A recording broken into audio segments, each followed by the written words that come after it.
તમે સાંભળી રહ્યા છો પ્રયાગરાજ વાર્તા સંગ્રહની વાર્તા સમજુ, જેના લેખિકા છે સુશ્રી દીપિકા ચાવડા, તાપસી, ભાવનગર.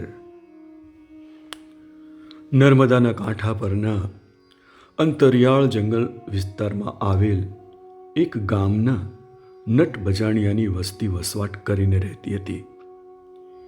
આ સમાજના એમની જાતિના ઠાકોર પટેલનું ખોરડું આવેલ હતું.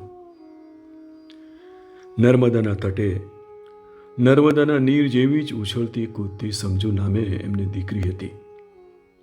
જાણે સાક્ષાત નર્મદા મૈયા જ જોઈ લો. સુંદર, ગોરી, ભરાવદાર શરીર અને નમણી નાગરવેલ જેવી સમજુ જોતા જ કોઈની પણ નજરમાં વસી જાય એવું એનું રૂપ હતું. આમ તો એમનું કામ દિવસે દોરડા પર ખેલ કરવાનું અને રાત્રે આજુબાજુના ગામમાં ચોરી કરવી, દારૂ વેચવો, જુગાર રમવું, આવા કામ કરતા લોકો. ઘરની સ્ત્રીઓ, છોકરા અને પુરુષો બધા જ એમાં સામેલ હોય. આમાંના કેટલાક બજાણિયાઓ ખેલ કરવાના બદલે થોડી ઘણી ખેતી કરી લેતા. રાત્રે તો એ જ એમની પરંપરા, ચોરી, લૂંટ વગેરે. સમજુનો પરિવાર ખેતી કરતો, પણ કદી લૂંટફાટ કરતો નહીં. જેટલું ખેતીમાં મળી રહે એટલામાં જ એમને સંતોષ હતો. આ સંસ્કારથી ઘડાઈ હોવાથી એનું જીવન ન્યારું હતું. સમજુ મોટી થઈ હતી. ઉંમર અને જવાની વધી જતી હતી.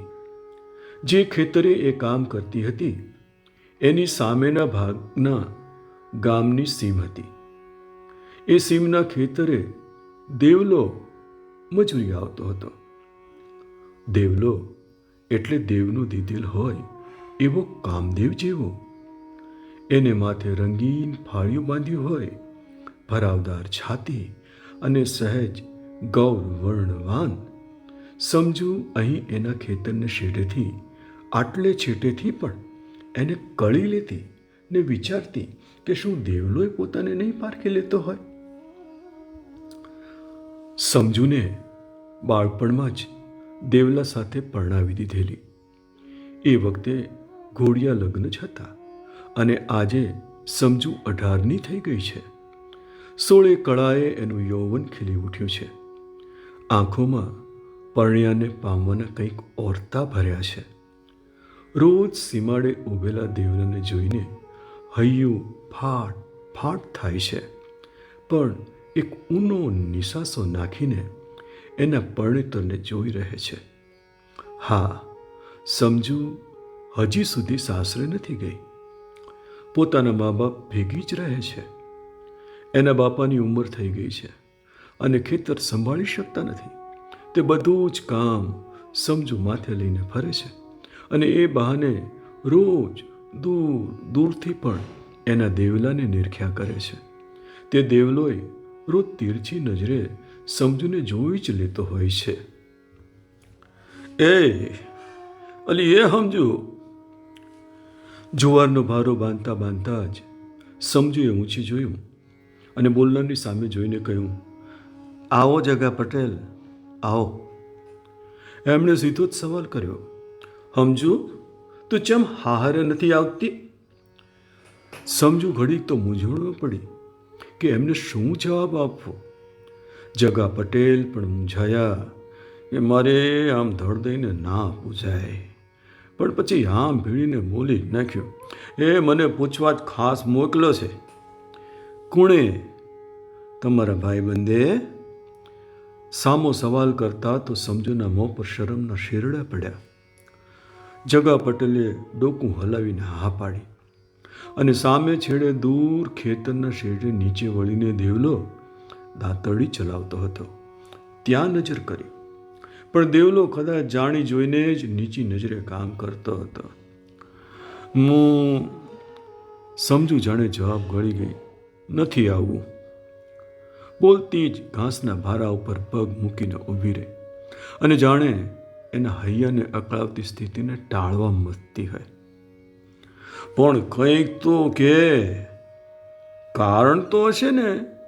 સમજુ તારા માવતર ના પાડે છે. લો બોલો, માવતર શા હારું ના પાડે? જગા પટેલ, એ તો બાપડા રોજે રોજ જા જા કરે છે. તો પછી હવે તારે જ નથી આવું એમ જ ને. તને શો વાંધો છે? દેવલાના માવતર નથી ગમતા? સરર કરતા વાયરાથી ઉડ થતું ઓઢણું મોઢામાં દબાવતા સમજુ બોલી, એ હા હારું ન ગમે તો પછી મારો ભાઈબંધ દેવલો તને ગમતો નથી એમ ને? અરે જગા પટેલ, એ શું બોલ્યા? એવું તે કંઈ હોય તો બોલતી કેમ નથી કે તારે શું કારણ છે? એક વાત કહું જગા પટેલ, સમજુ થોડીક હિંમત કરતી બોલી, તમારા ભાઈબંધને બીજે પરણાવી આલો ને. અત્યાર લગીમાં તો એને એના મા બાપે 5 વાર પરણાવી દીધો હોત. બહુ મનાવ્યો એને, પણ માને એ દેવલો નહીં, બસ ના જ કહે છે. તે એ શા હારું ના પાડે છે? એ કહે છે કે સમજુ મને કોઈને ના પરણું. તો પછી શું આખો જન્મારો આમ જ કાઢશે? તે કાઢે ખરો, પણ તને તારા માવતર કેમ લખણું કરાવીને બીજે નથી દઈ દેતા? જાઓ જાઓ મારા ભાઈ, એ તો ઘણું કહેશે, પણ મારે કંઈ બીજે જવું નથી. સમજુની આંખોમાં ચિંતા અને શરમ દેખાતા હતા. તો પછી કંઈક તો પેટ છૂટું બોલ સમજો. શો વાંધો છે તને? તું જેમ કે એમ કરવા તૈયાર છે દેવલો. બસ તું તારા દલની વાત તો કર. બળ્યું મારે તો બીજું કશું નથી જગા પટેલ, પણ એ ચોરીઓ કરે. તો ચોરીઓ કરવાનો તો એનો ધંધો છે, અને ચોરી ના કરે તો ખાય શું? એનું તો આખું ગામ જ ચોરટાઓના ગામથી ઓળખાય છે. એટલે તો આ ગામનું કોઈ મહેમાન ના થાય. અને નાના મોટા બધાયનો હાથ તો ધંધો છે. ચોરીઓ કરે ને સ્ત્રીઓ ઘરમાં માલ હંતાડે. આ તો એમનો બાપ દાદાનો વારસો છે ને, એને તો કેમ મેલે દેવલો? પણ જગા પટેલ, એ ચોરીઓ કરે ને માલ ઘરમાં એની માં હંતાડે, પછી એ પકડાય, પોલીસ ઘરે આવે, આખું ઘર ફેંદે, લબાચા ચૂંથે ને પછી એને ઘરથી મારતા મારતા ગામ વચાળેથી લઈ જાય, તો મારાથી ઈ કેમ જોવાય?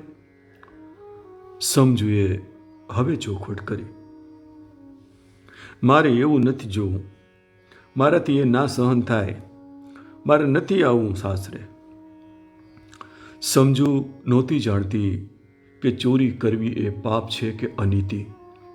પાપ શું ને પુણ્ય શું, આ બે વચ્ચેના ભેદથી તે સાવ અળગી અને અજાણ હતી. પણ દેવલાના ગામમાં તો જે પુરુષ ચોરી કરવામાં પાવરતો હોય ને એનું તો આખી નાતમાં નામ અને આબરૂ ઊંચી ગણાય, એ સમજુ જાણતી હતી. એને એવો મોભવો કે એવું કાંઈ જોવા તૈયાર નહોતી. ઘણી રગજ અને સમજાવટ કરી, પણ સમજુ એકની બે ન થઈ ને જગા પટેલ પાછો ગયો. વળતા દિવસે પાછો આવી ને સમજુને એકલીને બોલાવીને કહ્યું, એ સમજુ, દેવલો ચોરી નહીં કરવા કબૂલ થયો છે, હવે તો આવીશ ને તું? ના, આજે નહીં ને કાલે નહીં, એમના બાપના ઘરમાં તો નહીં જ. લે કેમ વળી? એનું આખું કુટુંબ ચોરીમાં પાવરતું છે ને એ કંઈ ચોરી કર્યા વગર રહે નહીં. તાણે હવે કેમ કરવું? હું તો કહું છું કે એ જુદા રહે. હારું, લેને તું આવતી હોય તો એ જુદો એ રહેશે. ના એમ નહીં, એના લતામાં તો નહીં જ. કોક હારા માણા હોય ને, વાણિયા બામણ જેવા, એમના પાડોશમાં ઘર લે ને ત્યાં રહેવા જાય. એમ વાત છે ને, તો હું દેવલાને મારી જ પાડોશમાં ઘર હાલાવું. બોલ, પછી તો આવીશ ને? કબૂલ છે ને? હા, તો હલાવી દો ને. હું પરભારી હવે એને નવી ઘેર જ આવું, નહીં તો ના આવું. ને એમને કહી દેજો કે એમના બાપને ઘેરથી કશું ના લાવે, હું બધું જ લાવીશ. કહેતી જ સમજુ ઓઢણીને માથે સરખી કરીને ઘર ભણી ચાલતી થઈ.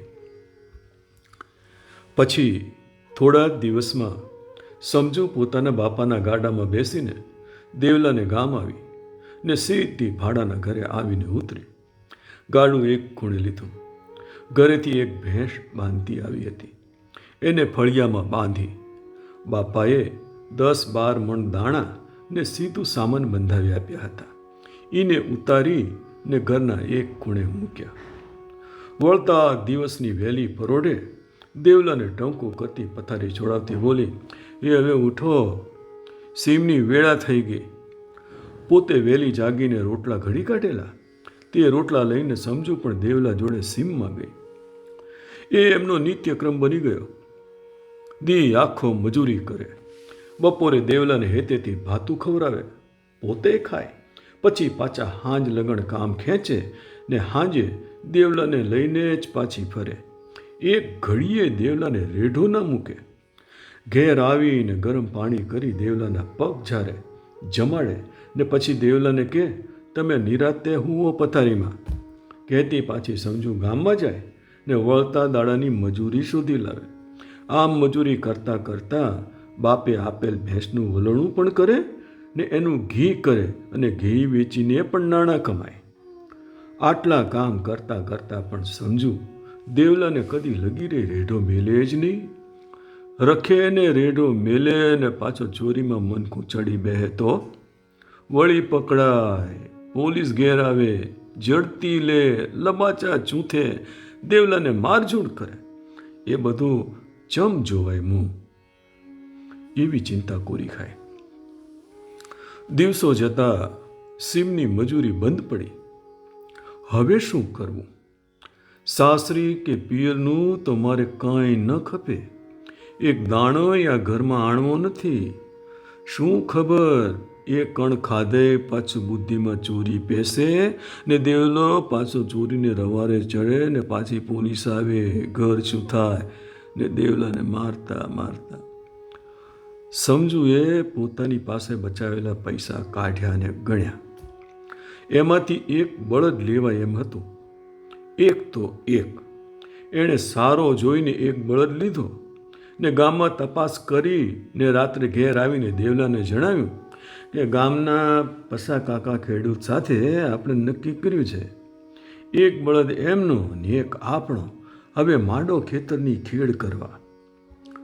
થોડા દિવસમાં સમજુ અને દેવલાએ ભેગા મળીને ખેતર ખેડી કાઢ્યું. વાવેતર કરીને પોતાના હિસ્સાનો ઠીક ઠીક દાણો પણ મેળવી લીધો. અને સમય જતાં જે બચત થઈ એમાંથી બીજો બળદ અને ગાડું પણ ઘરનું વસાવી લીધું. વળી પાછી મોસમ પૂરી થઈ ને દેવલો નવરો પડી ગયો. બળદ અને ગાડું નવરા પડી ગયા. આ નવરાશ સમજુને ચટકા ભરવા લાગી. એની નજર ચોમેર ફરવા લાગી ને નવરાશનું કામ સૂજી ગયું. બાજુના બજુડ ગામના વેપારીઓના ભાડા મળશે. કેમ કે ગામના વેપારીઓ બજુડ ગામે હટાણે જતા. પણ દેવલાને એકલાને બજુડ શે મોકલાય? એમાં તો મોટું જોખમ રહે. સમજુ વિચારતી રહી. પણ છતાંય આટલા દિવસના દેવલાના કામને લીધે એની ઉપર ઠીક ઠીક વિશ્વાસ બેઠો હતો. અને સમજુએ દેવલા હાથે નક્કી કર્યું. દેવલાએ એને મૂંગા મોઢે અને હોંશે હોંશે એ પાળી બતાવ્યો હતો. એને મર્યાદા ઓળંગી નહોતી. એટલે સમજુએ વિચાર્યું કે જોઉં તો ખરી, એને એકલો મેલી તો જોઉં. એમ કંઈ એને પૂરી રાખીએ શે દાડો વળશે? એમ કંઈ એને દાસ બનાવીને જીવતા શે જીવાય? એવું જીવવામાં શો રસ? એકવાર પારખું તો ખરું. એમ વિચારી સમજુએ તો રાતે એક જ વેપારીનું ભાડું બાંધ્યું. સમજુએ હટાણે જતા દેવલાને શિખામણ આપી, પણ બજુળ જઈને કશું જ બજારનું ખાવા પીવાનું નહીં હો ને. રાતે જ એણે ઢેબરા બનાવી લીધા હતા.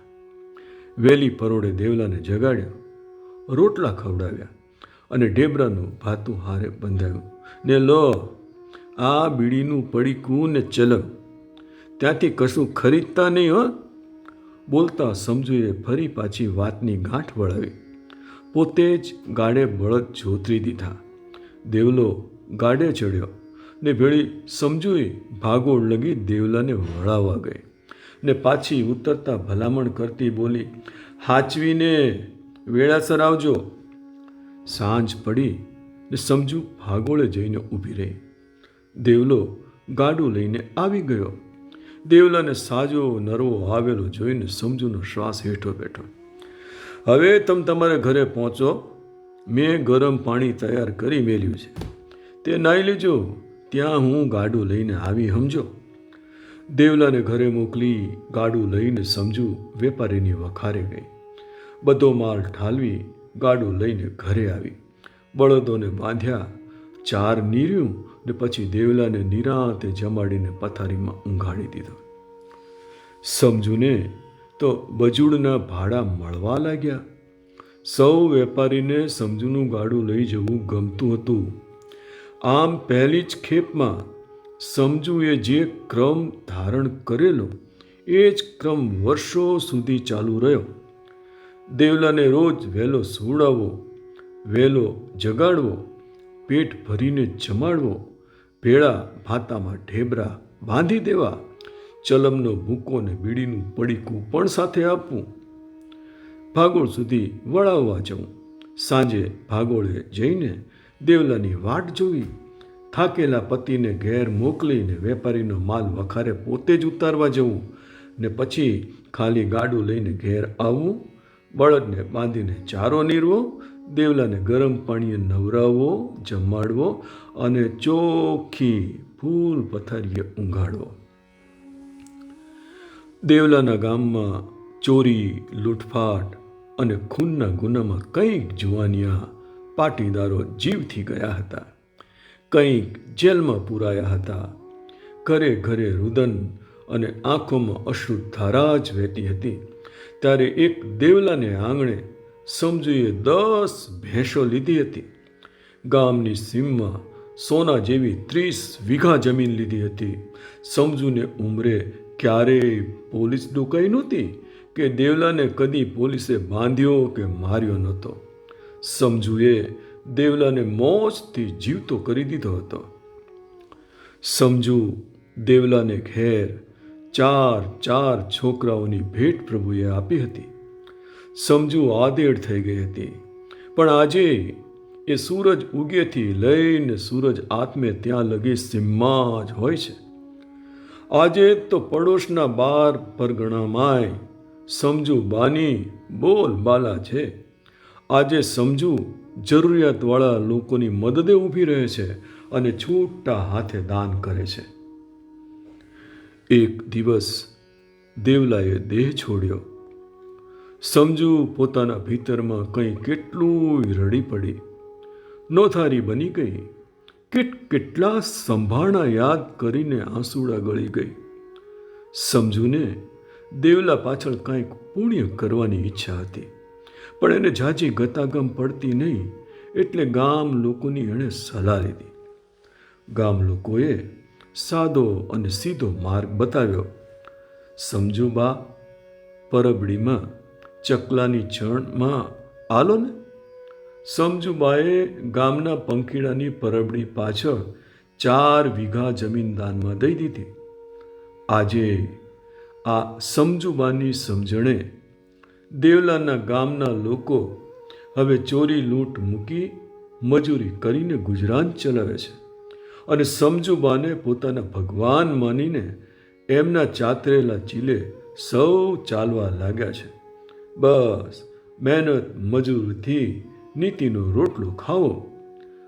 આજે સમજુને પાપ પુણ્યની, નીતિ અનીતિની સમજણ આવી ગઈ છે. સમજુબાએ જ ગામ લોકોને એમાંથી એટલે કે પાપમાંથી ઉગાર્યા છે.